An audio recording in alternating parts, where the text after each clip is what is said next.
Generic और branded दवाओं में फर्क क्या होता है, क्या अंतर होता है? लेकिन एक जगह पर उसी बीमारी की दवा 1.5 रुपए में मिल रही है, वहीं दूसरी जगह पर 35 से 40 रुपए में।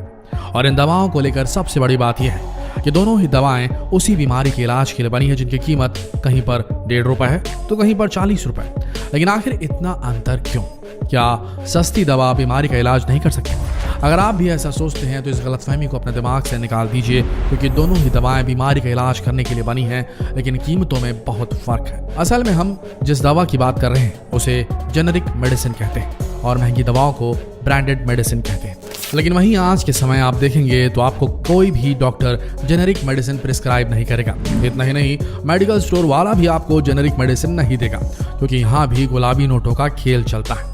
जिसमें ज्यादा मुनाफा होता है, डॉक्टर वही दवाई प्रिस्क्राइब करते हैं। उसी तरह मेडिकल स्टोर वाला भी उन्हीं दवाओं को बेचता है जिसमें उसे ज्यादा प्रॉफिट दिखता है। जबकि देखा जाए तो इन सस्ती दवाओं के जरिए कई लोगों की जानें बचाई जा सकती है, लेकिन उसके बाद भी ये दवाइयाँ इतनी आसानी से नहीं मिलती। आखिर क्या है इसका राज? क्यों इन दोनों में इतना अंतर है? आइए इस वीडियो में आपको यही बताते हैं। देखा जाए तो जेनेरिक मेडिसिन और ब्रांडेड दवाइयों के इंग्रेडिएंट्स में कोई अंतर नहीं होता। असल में सभी दवाएं एक तरह के केमिकल सॉल्ट से बनी होती है। इन दवाओं को बनाने के लिए तरह तरह की रिसर्च की जाती है और उसके बाद ही इन्हें अलग अलग बीमारियों के लिए बनाया जाता है। जेनेरिक दवा जिस सॉल्ट से बनी होती है उसी के नाम से जानी जाती है और उसी नाम से बिकती है।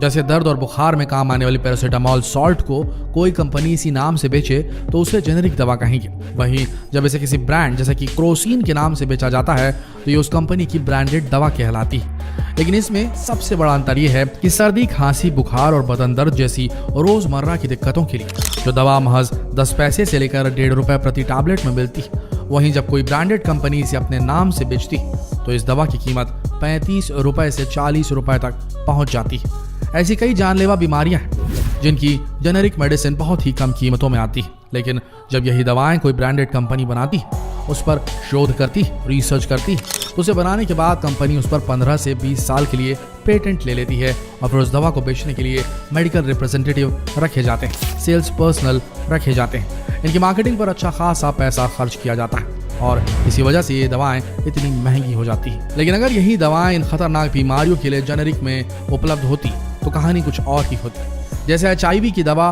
टैनोफिविर या एफाविरेज की ब्रांडेड दवा का खर्च $2,500 यानी करीब $1,75,000 रुपए आता है, जबकि जेनेरिक दवा में यही खर्च $12 यानी कि महज 840 रुपए महीने तक हो जाता है। सोचिए कितना बड़ा अंतर है। इसी तरह कैंसर के इलाज में इस्तेमाल होने वाली दवाओं की बात करें तो नोवार्टिस की कैंसर की दवा ग्लिवियो इमेटिनिब मिसालेट का एक महीने का खर्च $2,158 यानी कि करीब $1.5 लाख रुपए से ऊपर पड़ता है, जबकि जेनेरिक रूप में इसी दवा का खर्च $174 प्रति माह यानी कि महज $12,180 रुपए पड़ता है। सोच कर देखिए इन दोनों दवाओं के बीच इतना बड़ा कैसे अंतर। ऐसे ही बेयर की कैंसर ड्रग सोराफेनिब टोसाइलेट, जिसे वो नेक्सवार के नाम से बेचती है, उसका एक महीने का खर्च $5,030 है, जबकि जेनेरिक दवा लेने पर यही खर्च महज $122 प्रति माह रह जाता है। कुल मिलाकर देखा जाए तो जेनेरिक दवा ब्रांडेड दवाओं से कई गुना सस्ती होती है,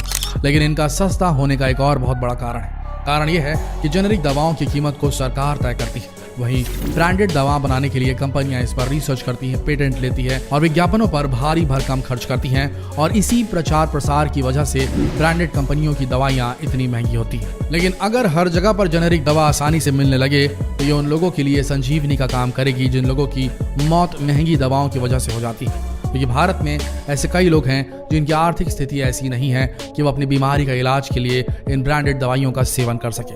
और अगर आप भी जेनेरिक दवाओं को हासिल करना चाहते हैं तो आपको बता दें कि bureau of pharma PSUs of India BPPI पर प्रधानमंत्री जन औषधि योजना PMBJP को लागू करने की जिम्मेदारी। इसमें दवाओं को कम कीमत पर मुहैया कराया जाता है। इससे जुड़े जन औषधि केंद्र पर ज्यादातर जेनेरिक दवाइयां ही बेची जाती हैं। देश भर में करीब 5,395 जन औषधि केंद्र हैं, जहां कैंसर सहित कई बीमारियों की करीब 900 दवाइयां मिलती हैं। इसके अलावा डॉक्टर हमेशा ब्रांडेड दवाइयां ही लिखते हैं, क्योंकि जेनेरिक दवाइयां लिखने से उनका कोई फायदा नहीं है। अक्सर दवाई कंपनी और डॉक्टर के बीच इलाज को लेकर एक बहुत बड़ा कनेक्शन होता है। दवाई कंपनी के MR डॉक्टरों को उनकी कंपनी की दवाई लिखने के लिए कहते हैं और इसके बदले उन्हें अच्छा खासा कमीशन दिया जाता है। लेकिन अगर वो वही जेनेरिक दवा लिखने लगे तो इसके लिए उन्हें कुछ भी नहीं मिलेगा।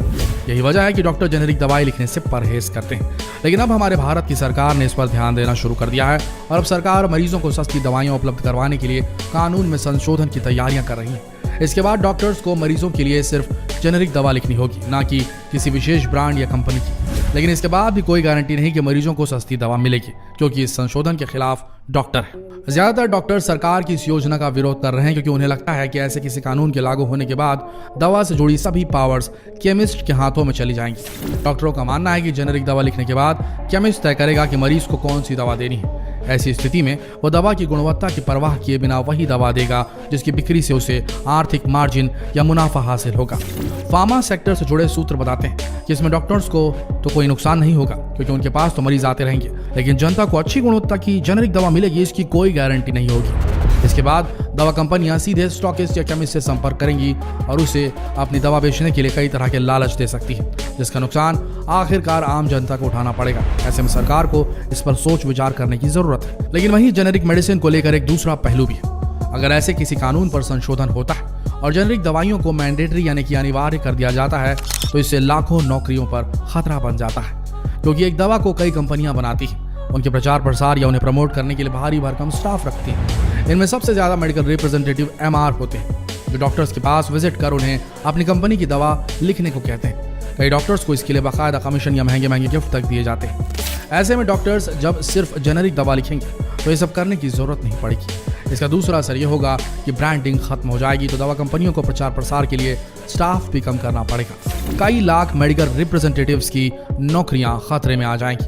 फार्मा और मेडिकल सेक्टर से जुड़ी डॉक प्लेक्सेस के मुताबिक बड़ी कंपनियों में से प्रत्येक अपने उत्पादों के प्रचार प्रसार के लिए 5000 से ज्यादा फील्ड स्टाफ रखती है। इसके अलावा फार्मा कंपनियां कुल बजट का 20% फील्ड स्टाफ की भर्ती और खर्च का 60% फील्ड स्टाफ और उनसे जुड़ी गतिविधियों पर खर्च करती है। लेकिन इस कानून में संशोधन होने के बाद इन सारी नौकरियों पर खतरा मंडराने लगेगा। लेकिन देखा जाए तो इससे आम जनता को बहुत फायदा होने वाला है। उन गरीबों का इलाज बहुत कम खर्च में हो जाएगा जो आज के समय इलाज पर लाखों खर्च कर रहे हैं, क्योंकि अनुमान के मुताबिक किसी भी मरीज के इलाज के दौरान होने वाले खर्च का 70% अकेले दवाओं पर खर्च हो जाता है।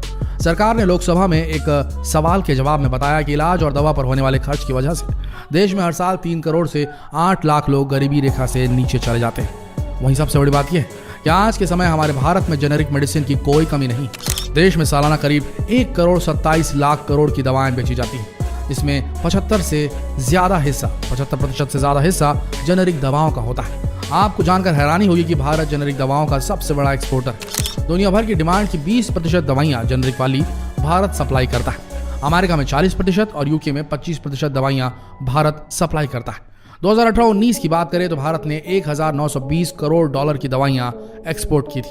आज के समय भारत 30% दवा अमेरिका, 19% अफ्रीका और 16% दवा यूरोपीय देशों में एक्सपोर्ट करता है। इसी तरह दुनिया भर में कुल वैक्सीन डिमांड का 50% भारत से सप्लाई किया जाता है। दक्षिण अफ्रीका, रूस, ब्राजील, नाइजीरिया और जर्मनी में भी भारतीय दवाएं एक्सपोर्ट होती हैं। लेकिन इसके बाद भी भारत के डॉक्टर जेनेरिक दवाइयां लिखने से परहेज करते हैं और जब तक आप उनसे कहेंगे नहीं वो कभी आपको जेनेरिक मेडिसिन प्रिस्क्राइब नहीं करेंगे। इसलिए अगर आप अपने पैसे बचाना चाहते हैं तो डॉक्टर से इलाज करते वक्त जेनेरिक मेडिसिन ही प्रिस्क्राइब करवाइए और मेडिकल स्टोर में भी जेनेरिक मेडिसिन ही डिमांड कीजिए। इससे आपके पैसे बचेंगे।